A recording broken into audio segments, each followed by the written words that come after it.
Today I want to show you how we make these cute little gift bag hot cocoa ornaments for friends. The lighting is not the best, so I'm hoping it will work out better on the video, but if you can't see them as well as you'd like, you can go to my blog, thesecretisgratitude.com, and I have detailed pictures, and with the flash it just seems to work a little bit better than the glare on these is kind of coming through. You can't really see. Let's see if I get up closer. So there's red, and there's a black, blue and white one, and there's another one. And we were trying to figure out how to display them without getting them cracked to give to our friends, and I found these clear bags at a secondhand store that worked great. There was a whole lot of them for $3. So that was kind of a cute way to display them. And then to keep them hanging, we just put the candy cane on the top, and we didn't want them sitting on the bottom. This was the first try. This was the second one with the wrinkle. This is the third try. I think it would be really cute, now that I've looked at them, to just put some shredded confetti in the bottom that's maybe blue or white. So I think I'm going to see if I can find some of that and try that with the next batch. But I just want to show you how we made them. I just took some glass globes and I washed them and let them dry in the dishwasher upside down. I didn't wash them in the dishwasher, I just washed them by hand and then just let them dry in the dishwasher. But be careful, because when I hung it upside down, I actually put the little drying post through one of the glass globes. So be careful that way. Anyway, hopefully you can see it. It's clear, so it's kind of hard to see.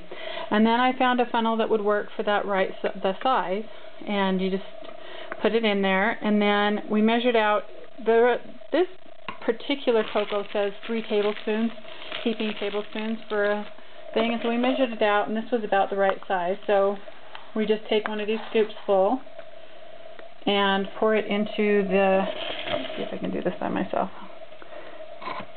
and then we pour it in to the funnel, and then you can tap it, or I just take a knife and just twist the knife, and it goes in very well that way. Then to crush your candy cane, there's several different methods. She liked the red one because it gave a little bit more contrast with the blue. So first you set the chocolate down in there and get it packed down. So you kind of tap it and get it level. Kind of scalump it. So then you tap it down, and then you can either, we used my coffee grinder to grind some of this up, or you can use a knife and just put some, we had some broken white candy canes, so we've been using those, and you just put them in a bag, and then you take the knife and whack them, and then they get crumbly. So why don't I do a white one since I have it. So then you take your funnel and you pour in some of your candy cane that you've crushed, and you try to make it as even as possible. Okay. And videotaping and doing this at the same time is not good. I probably need a better method to videotape while I'm doing it myself. Anyway, some of these are a little bit bigger than I would like, but they still went in. Okay, so then you tap it, try and get the color all over. I probably need to crush a little bit more to put in there. And then what you do is, I got some kitchen shears and I washed them down, and then I actually dipped them in the white candy cane. So before I put any marshmallows in there, I'm going to have to do a little bit more, but I just want to show you how to do this other part. Once you have as many candy canes in as you want, you can put sprinkles too, but she didn't like the look. So now that I've coated this with some powdered candy cane, it makes it very easy to cut a marshmallow into quarters. I'm sure somewhere you can buy, and then you just can stick them in. You can buy these mini marshmallows, but so I don't like the white as much because it doesn't contrast with there's no contrast between the marshmallows and the peppermint. So before I do this, I actually think I'm going to put some red peppermint in there, so we can have white and then red. So what I'll do is I'll put this in again, and I will put some of my crushed red pepper. Now I used, like I said, the coffee grinder on this, so I'm going to cover that white up with red.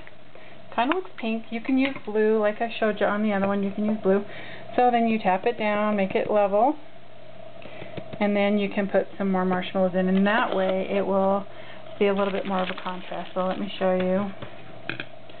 So take your clean kitchen shears.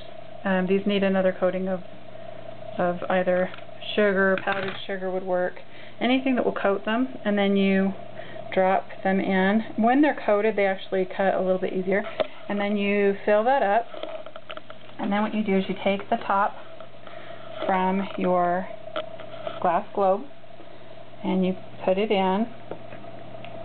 You squeeze the little things and you put it in, and then you take it from there and you put some tissue, or like I said, I think I'm going to get some of the confetti string and put that in the bottom so that you can see it from both sides, because the way we have it here, it's not going to look good from the back unless we open that up a little bit more. And I guess we could just open it up for both sides like that, but then I just pulled the top off. So but I think what we'll do is, because I like the way it looks hanging and swinging, so I think maybe, and I don't really like the way that looks, so I think if we just put some confetti in the bottom, mylar confetti and strings, like it kind of is like the Easter egg nest stuff, and you can get it at a dollar store or a party store. Just lay that in the bottom. I don't have any at the moment, but that's probably what I'll do. So on my blog I will probably show a finished product with that in the bottom, but I love the way that it swings and shows through on these clear bags, and I think that's really a cute idea. She really liked that. This was the first one we did, so it was a little bit lopsided as we tried to tie it and figure it out, but this one, look how cute that is. It just hangs in there. So I think I'm just going to take the tissue out completely, put the mylar in, and then have him hanging with the candy cane. And look how cute it looks with the curling ribbon and the candy cane sitting it on top.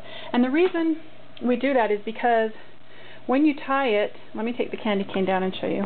When you take the candy cane off, it sits in the bottom, and that's why we put the tissue in there, because it was going to be sitting on the bottom. But now that I have the candy cane idea, but the reason we had to do that is because if we had it hanging here and you picked it up, then it would be outside of the bag.